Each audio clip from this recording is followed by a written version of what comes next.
வணக்கம் நண்பர்களே. 90s கிட்ஸோட favourite ஸ்நாக்ஸில் ஒன்று எள்ளுருண்டை.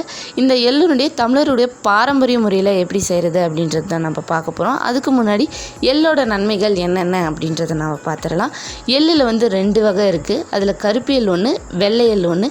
கருப்பு எள் வந்து சுண்ணாம்பு சத்து உடையது, வெள்ளை எள் வந்து இரும்பு சத்து உடையது.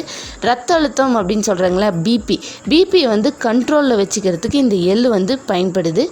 தோல் நோய் அப்படின்னு சொல்கிறாங்க இல்லைங்களா, அது குணமடைகிறதுக்கு வந்து இந்த எள் பயன்படுது. எள்ளை வந்து தினமும் அரைச்சி அந்த தோல் மேலே பூசிட்டு வந்தீங்க அப்படின்னா அது குணமாயிடும்.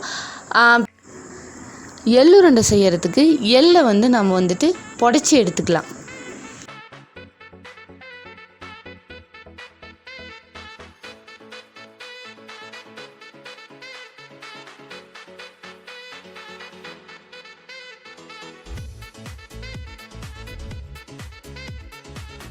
புடைச்சி எடுத்த எள்ளை வாணலியில் போட்டு வாசனை வர அளவுக்கு தீயாமல் நல்லா வறுத்து எடுத்துக்கலாம்.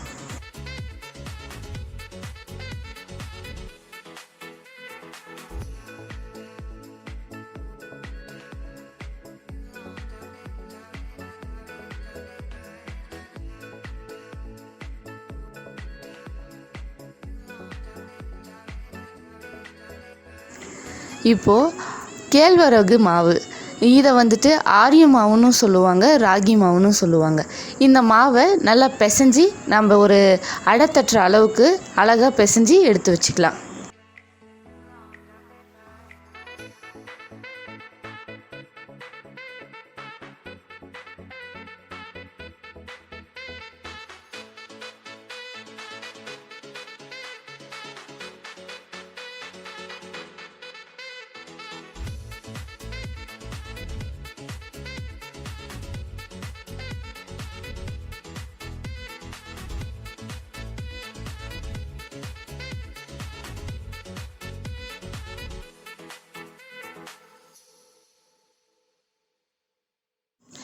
பிசைஞ்சு வச்ச ராகி மாவை எடுத்து தோசைக்கல்லில் தட்டி அடையாக சுட்டு எடுத்துக்கலாம்.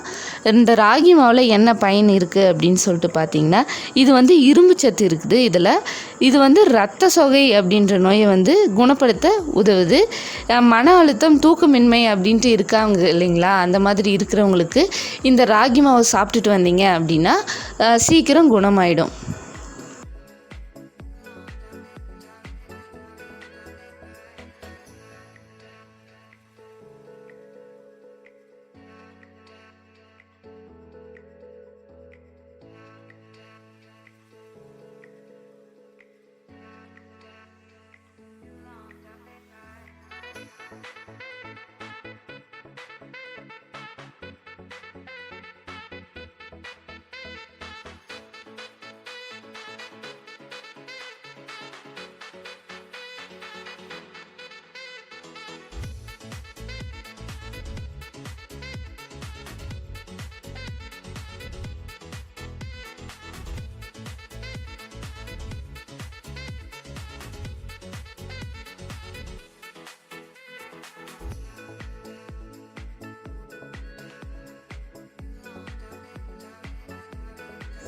வறுத்து வச்ச எள் அடை இருக்குது இல்லைங்களா, அதை வந்து நம்ம பிச்சு எடுத்து வச்சுருக்கோம். அந்த பக்கத்தில் வெல்லம் இருக்குது. அந்த வெல்லம் இதை எல்லாத்தையும் எடுத்துகிட்டு போயிட்டு நம்ம எள்ளுருண்டை இடிக்க செய்யலாம்.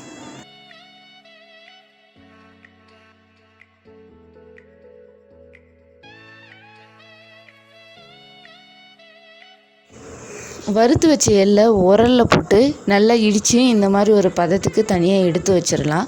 சுட்டு வச்ச அடையையும் எடுத்து உரலில் போட்டு நல்லா இடித்து, அதுக்கப்புறமா இடித்து வச்சு இல்லைங்களா, அந்த எள்ளையும் அதோடு சேர்த்து நல்லா இடித்து வச்சுட்டு, அதுக்கப்புறம் இன்னும் கொஞ்சம் வெல்லம் சேர்த்து நல்லா இடிச்சிட்டே வந்தீங்க அப்படின்னா வெல்லம் இறுக ஒரு எள்ளுருண்டை பதத்துக்கு வந்துடும். அதுக்கப்புறமா எடுத்து உருண்டை பிடிச்சி வச்சிங்கன்னா எள்ளுருண்டை ரெடி.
இந்த வீடியோ உங்களுக்கு பிடிச்சிருந்ததுன்னா ஷேர் பண்ணுங்கள், லைக் பண்ணுங்கள், கமெண்ட் பண்ணுங்கள், அதோட சப்ஸ்கிரைப் பண்ணிக்கோங்க.